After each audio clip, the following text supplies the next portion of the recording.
خداوند یسوع مسیح کے عظیم پاک اور جلالی نام میں آپ کی سلامتی ہو۔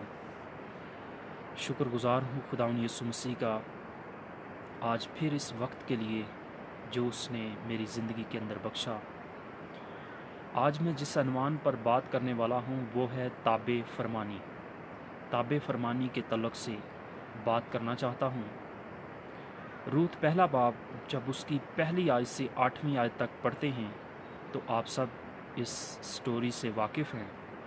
میں اس کو پڑھوں گا نہیں، صرف ایک آیت جو 16ویں آیت ہے خدا کے کلام میں سے پڑھوں گا۔ خداوند کے کلام میں لکھا ہے،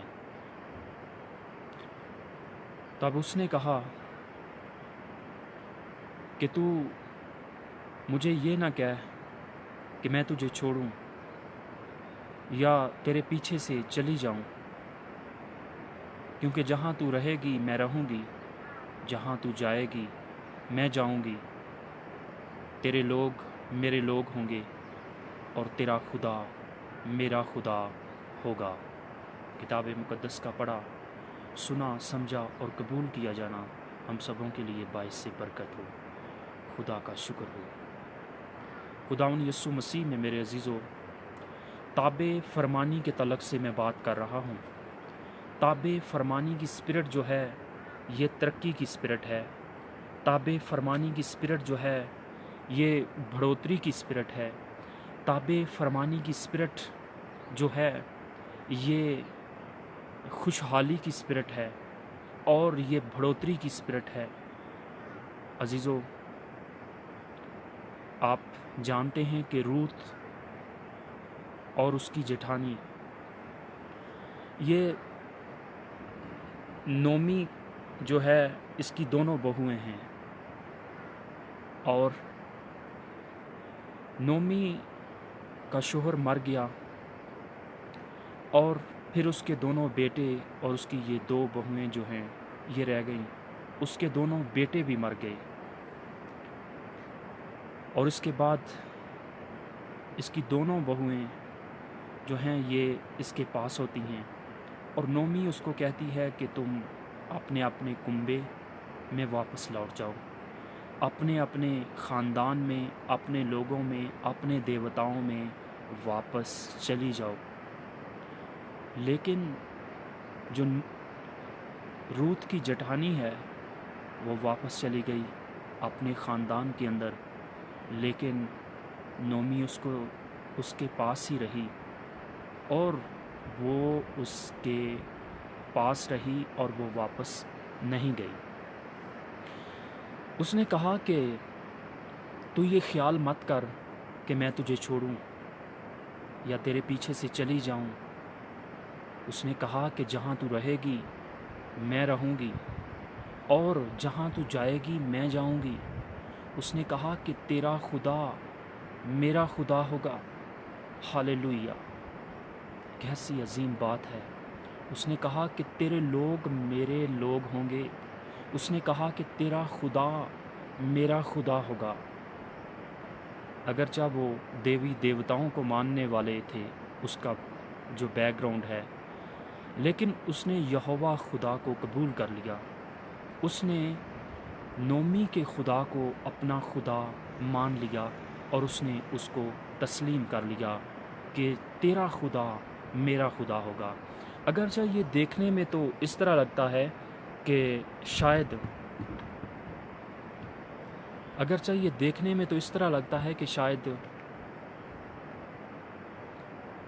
یہ کہہ رہی ہے کہ جہاں تو رہے گی میں رہوں گی، بالکل یہ بھی بات ہے، لیکن اس نے کہا کہ تیرا خدا میرا خدا ہوگا۔ اس نے جو کچھ بھی اس کا بیک گراؤنڈ تھا، جس کو بھی وہ مانتے تھے، اس نے ان کو چھوڑا اور اس نے یہوہ خدا کو قبول کر لیا۔ اس نے نومی کے خدا کو قبول کر لیا۔ عزیزو، میں پہلے بھی بتا چکا ہوں، تابع فرمانی جو ہے یہ ترقی دیتی ہے۔ جب کوئی بھی شخص اپنے بیک گراؤنڈ کو چھوڑتا ہے، لوگ کہتے ہیں کہ ہمارے دادا پردادا بھی تو یہی کام کرتے تھے، وہ بھی تو انہی کو مانتے تھے، لیکن عزیزو، दादा परदादा अगर देवी देवताओं की इबादत करने वाले हों तो हमें पहचान करनी है, हमने जानना है कि हकीकी खुदा कौन है। हकीकी खुदा बाइबल का खुदा है और उसने अपने दम से हर एक चीज़ को बनाया। वो कहता गया और हर एक चीज़ वजूद में आती गई, और हर एक चीज़ का तख्लीक करने वाला, इस दुनिया और इस जहान का बनाने वाला हकीकी खुदा यहोवा पाक खुदा है। अजीज़ों, ताबे फरमानी के अंदर कोई भी शख्स जब रहता है तो खुदा भी उसको बरकत देता है और दुनियावी तौर पर भी उसकी तरक्की होती है।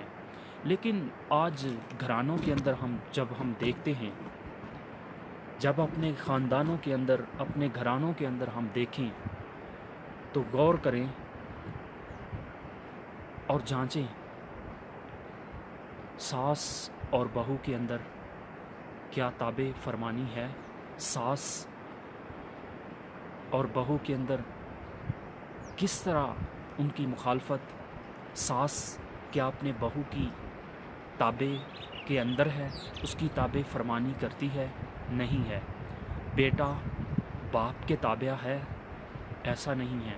औलाद माँ बाप की नाफरमान है और बेटी जो है वो माँ की नाफरमान, और बेटा बाप की फरमाबरदारी नहीं करता, और ये तरक्की की स्पिरिट नहीं है।